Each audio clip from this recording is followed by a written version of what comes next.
दोस्तों नमस्कार। मैं आलोक शुक्ला अपनी YouTube चैनल पर आपका स्वागत करता हूं। प्रजातंत्र में विरोध के स्वरों और जन आंदोलनों का बड़ा महत्व है। ये समझना जरूरी है कि केवल प्रजातांत्रिक शासन व्यवस्था आ जाने मात्र से शोषण और अन्याय का अंत नहीं हो जाता है, परंतु माना यह जाता है कि प्रजातांत्रिक शासन व्यवस्था में शोषण और अन्याय के विरुद्ध आवाज उठाने की आजादी होती है। ये आवाज अलग अलग तरीकों से उठाई जाती है। अभिव्यक्ति की आजादी और प्रेस की स्वतंत्रता इसका महत्वपूर्ण अंग है। ऐसा माना जाता है कि यदि अन्याय और शोषण की घटनाएं पब्लिक डोमेन में आ जाएं, तो अपने आप ही ऐसी बातों का विरोध होने लगेगा और शासन प्रशासन को ऐसी घटनाओं पर रोक लगाने के लिए कदम उठाने ही पड़ेंगे। परंतु वास्तविक जीवन में कभी कभी निहित स्वार्थ इतने शक्तिशाली हो जाते हैं कि अन्याय और शोषण के विरुद्ध जन आंदोलन चलाना अनिवार्य हो जाता है। ऐसे जन आंदोलन प्रजातंत्र के विरुद्ध नहीं होते, बल्कि वे प्रजातंत्र की वास्तविक शक्ति होते हैं।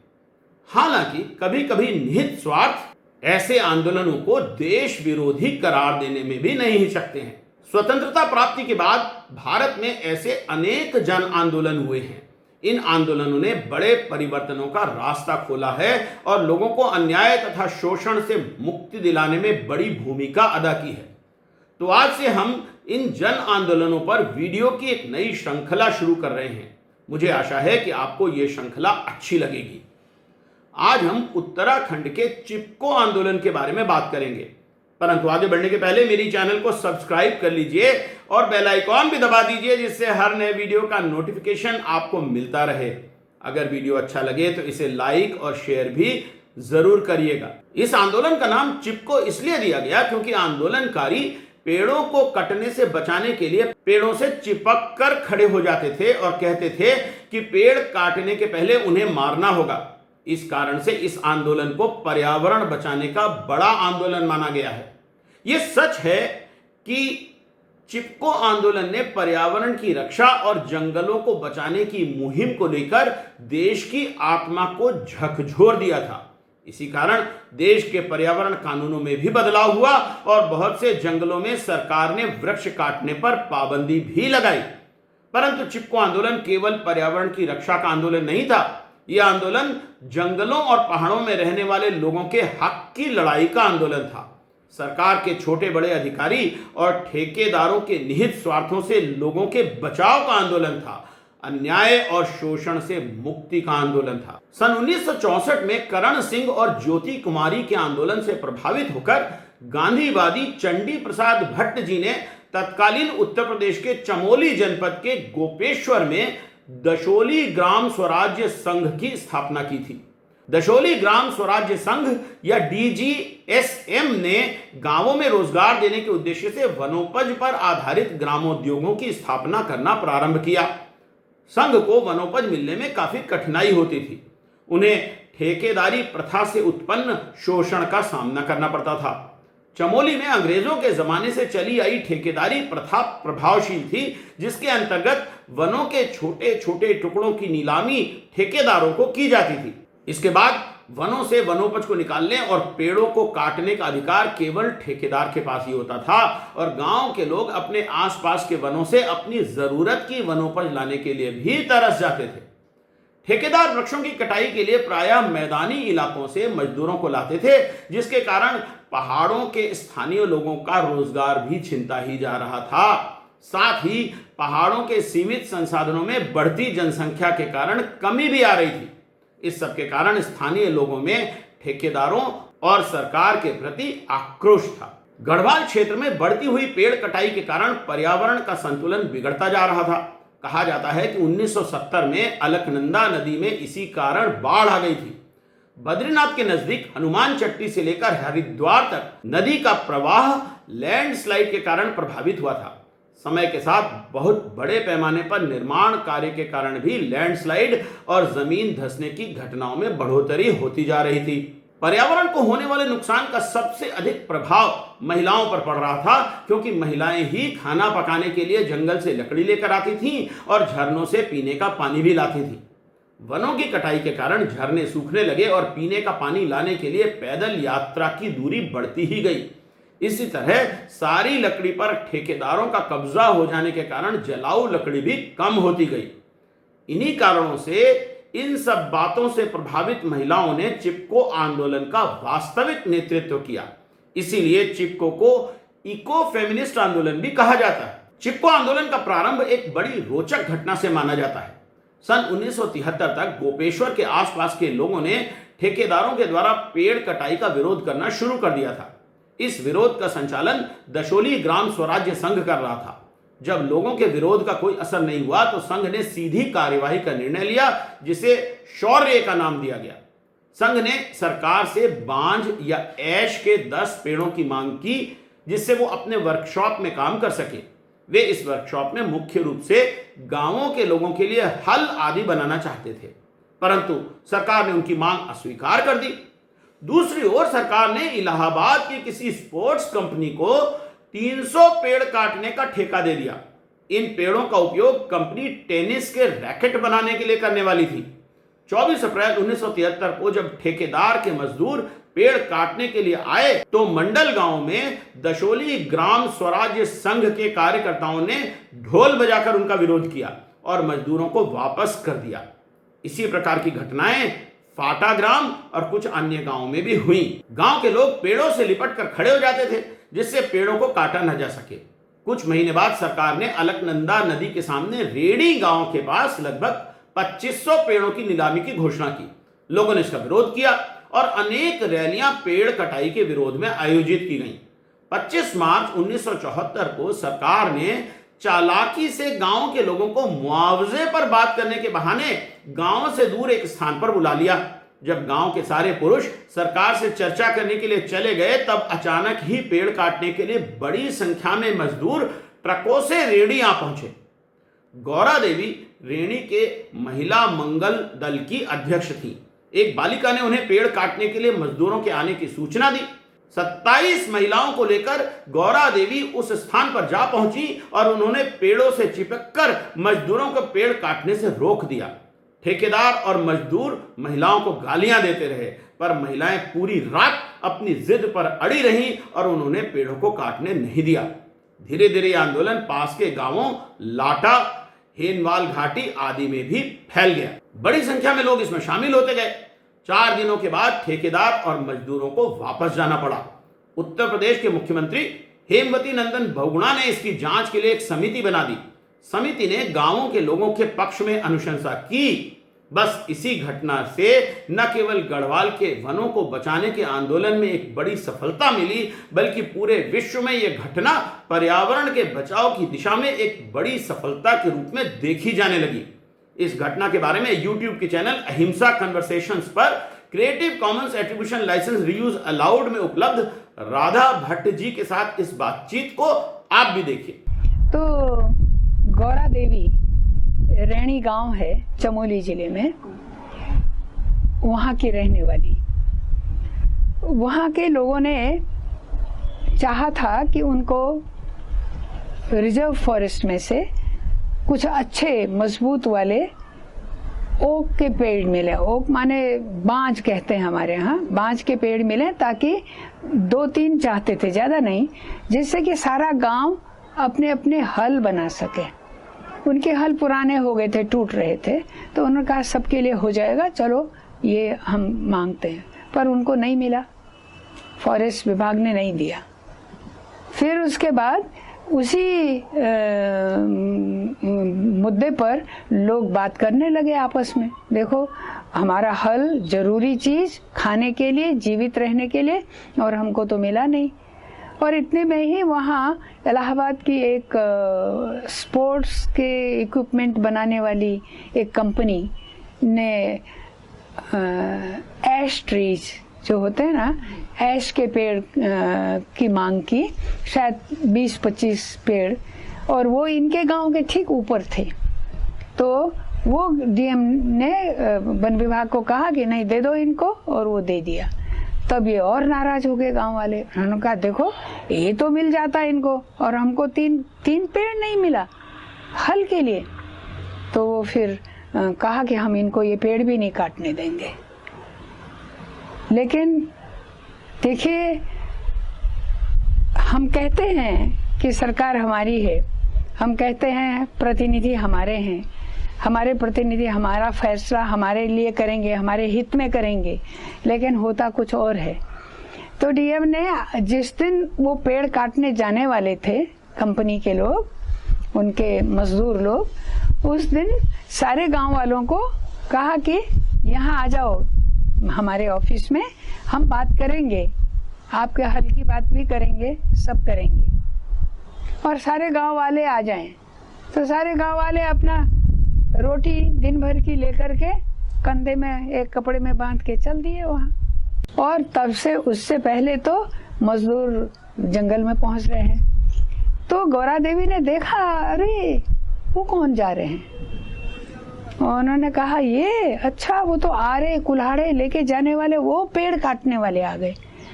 हम तो मीटिंग में नहीं थी, हमको नहीं बुलाया था, लेकिन हमने सुना है, हमारे लोगों ने कहा कि हम पेड़ नहीं काटने देंगे। उनको तो आज वहाँ जाना पड़ा, नहीं हम जाएंगे। और गौरा देवी, आपने उनका फोटो देखा है ना, सिर पर एक छोटा सा कपड़ा ऐसे रखती है और अच्छी मजबूत है, बढ़िया। तो वो तो पहाड़ पर चढ़ गई और इतनी तेजी से ऊपर चढ़ी कि वो आए उससे पहले वो ये पहुंचे, और महिलाओं को कह दिया आ जाओ मेरे साथ। और सारे गांव की महिलाएं गौरा देवी के साथ पहुंच गई वहाँ। और जब तक वो काटने वाले आए तब तक ये तो एक एक पेड़ पर खड़ी हो गई कि नहीं काटोगे, काटना है तो हमारे शरीर पहले काट लो, फिर तुम पेड़ काटोगे। इस आंदोलन में अहिंसक गांधीवादी तरीकों को अपनाया गया और सारी लड़ाई गांधी के सिद्धांतों के अनुरूप लड़ी गई। स्थानीय लोग कहते हैं कि प्रारंभ में चंडी प्रसाद भट्ट जी पेड़ों से लिपटने के लिए गढ़वाली भाषा के शब्द अंगल वाल्था का उपयोग करते थे।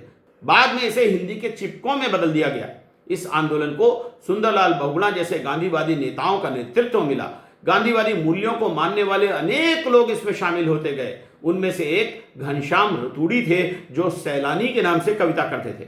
उन्होंने बहुत से गीत इस आंदोलन के लिए लिखे, जिन्हें गाकर आंदोलनकारी विरोध की रैलियां किया करते थे। यूट्यूब के चैनल विकल्प संगम के इस वीडियो में चिपको आंदोलन से जुड़े वरिष्ठ आंदोलनकारी विजय जरधारी बता रहे हैं कि घनश्याम सैलानी जी ने यह गीत 12 दिसंबर 1972 को रुद्रप्रयाग में लिखा था और वे उस गीत को गाकर भी सुना रहे हैं। आप भी सुनिए। 1972 को ये गीत लिखा था, एक जगह रुद्रप्रयाग में। तो गीत था लोगों को चेतना जगाने के लिए। खड़ा बूटा भाई बंधु सब इकट्ठा भोला, सरकारी नीति से जंगलों बचौला, ठेकेदारी पर था सी जंगलों कटीगे, बुरा ऐजा समकाल बरखा हटीगे, पहाड़ों में जंगलों की तबाही हुई, जंगलों को सब नफा ठेकेदार है। इसका आशय है कि गांव के भाई बंधु सब इकट्ठे हो जाओ और जो ठेकेदारी प्रथा से जंगल कट रहे हैं इसे हमें रोकना है। जब जंगल कट रहे हैं तो बारिश नहीं हो रही है और जंगलों का जो मुनाफा है ये पूंजीपति, ठेकेदार और जो टिम्बर के व्यापारी हैं ये सब खा जाते हैं। घनश्याम सैलानी जी का ही एक गीत यहाँ पर आप प्रसिद्ध रॉक गायक राहुल राम जी से भी सुन सकते हैं। स्वर्ग उतारा खंड भूमि, हमारो देव उतारा खंड भूमि, हिमालय फूल जैसो फूल्यो ब्रह्मी कमाला, हिमालय घना देवदार्यो ब्रह्मी कमाला, रंग बिरंगा फूल खिलांचो, रंग बिरंगा फूल खिलांचो, हिमालय हिमालय घना देवदारू ब्रह्मी कमल, हिमालय फूल जैसो फूल्यो ब्रह्मी कमल। चिपको आंदोलन धीरे धीरे उत्तराखंड की सारी पहाड़ियों में फैल गया। इस आंदोलन में पर्यावरण, इकोलॉजी, लाइवलीहुड आदि बातें जुड़ती चली गईं और आंदोलन का स्वरूप वैश्विक होता गया। आंदोलन ने न्यूनतम मजदूरी, रोजगार, वनोपज पर अधिकार, ग्रामोद्योग का विकास जैसे विषयों को उठाना भी शुरू कर दिया। अनेक महिलाओं ने पेड़ों को राखी बांधी, सन 1980 में भारत की संसद ने नया वन अधिनियम पारित किया, जिसने वनों के संरक्षण में महत्वपूर्ण भूमिका निभाई है। सन 1980 में ही इंदिरा गांधी ने हिमालय क्षेत्र में पेड़ों की कटाई पर 15 सालों के लिए पूर्ण प्रतिबंध लगा दिया। आंदोलन में शामिल महिलाओं ने शराब और शराब माफिया का विरोध करना भी शुरू किया। उनका कहना है कि वनों के काटने वाले ठेकेदार ही शराब माफिया भी हैं और वे पुरुषों को शराब पिलाकर बरगलाते हैं। सुंदरलाल बहुगुणा जी ने हिमालय क्षेत्र में 5000 किलोमीटर की पद यात्रा की। इस आंदोलन ने वृक्षारोपण का काम भी बड़े पैमाने पर किया। पशुओं के चारे की व्यवस्था के लिए चक्रीय पद्धति की नींव भी इसी आंदोलन ने डाली। YouTube के चैनल डाउन टू अर्थ पर Creative Commons attribution licence reuse allowed में उपलब्ध इस वीडियो में देखिए कि इस आंदोलन में क्या क्या किया गया।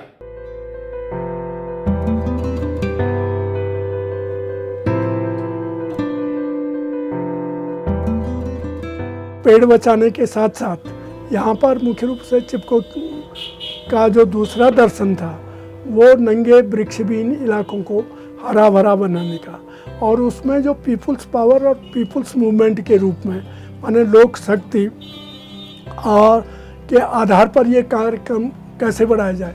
तो उसी समय से हम लोगों ने एक तरफ तो संघर्ष का रास्ता और दूसरा रचना का रास्ता। 26 मार्च 2004 को रेणी में आंदोलन के 30 साल बाद इस आंदोलन की महिलाएं एक बार फिर एकत्रित हुई। देखिए उस समय की एक तस्वीर। इस आंदोलन में गौरा देवी, सुदेशा देवी, बचनी देवी जैसी महिला आंदोलनकारियों ने आगे बढ़कर भाग लिया।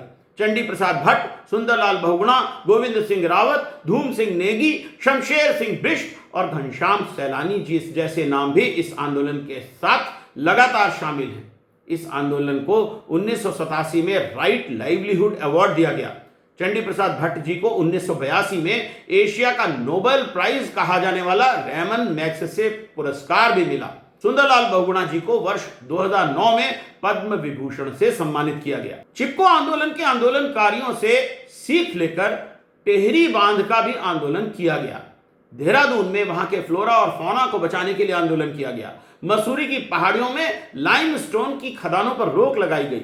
इस आंदोलन के नेता आज भी बीज बचाओ आंदोलन के द्वारा पर्यावरण की सुरक्षा में लगे हुए हैं। आंदोलन का असर उत्तराखंड के कुमाऊं में भी फैला। इसके असर से हिमाचल प्रदेश, राजस्थान, बिहार, मध्य प्रदेश और महाराष्ट्र के पश्चिमी घाटों में भी पर्यावरण के लिए आंदोलन हुए। पर्यावरण संबंधी जन आंदोलनों में ये एक मील का पत्थर है। इसी आंदोलन के कुछ लोगों ने पृथक उत्तराखंड का आंदोलन भी चलाया, जिसकी परिणति अलग उत्तराखंड राज्य बनने के साथ हुई। 26 मार्च 2018 को गूगल ने इस आंदोलन की याद में एक डूडल भी बनाया था। आइए अब ये भी देखते हैं कि उत्तराखंड की पहाड़ियों में आज पर्यावरण की क्या दशा है। सच तो यह है कि उत्तराखंड में हालत बद से बदतर होते जा रहे हैं। पिछले साल जोशी मठ में जमीन धंसने की खबरें टीवी पर छाई हुई थी। देखिए न्यूज 18 MP छत्तीसगढ़ पर इस बारे में एक रिपोर्ट। सड़कों और घरों में मोटी मोटी दरारें आ गई हैं। पहाड़ अब कमजोर हो रहे हैं।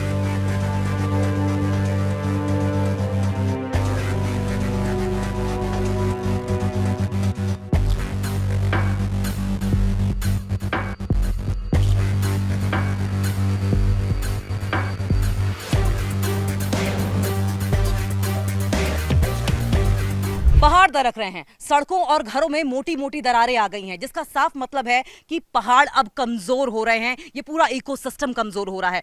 वर्षा ऋतु में लैंडस्लाइड और सड़कें बंद होना आम हो गया है। पहाड़ों में अक्सर बाढ़ आती रही है।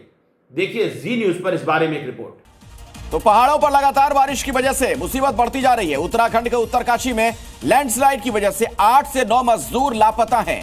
उनकी तलाश में रेस्क्यू ऑपरेशन जारी है। वहीं कई इलाकों में लैंडस्लाइड की वजह से सड़कें बंद करनी पड़ी हैं। इसके बाद भी नदियों के किनारे अनियंत्रित निर्माण लगातार जारी है।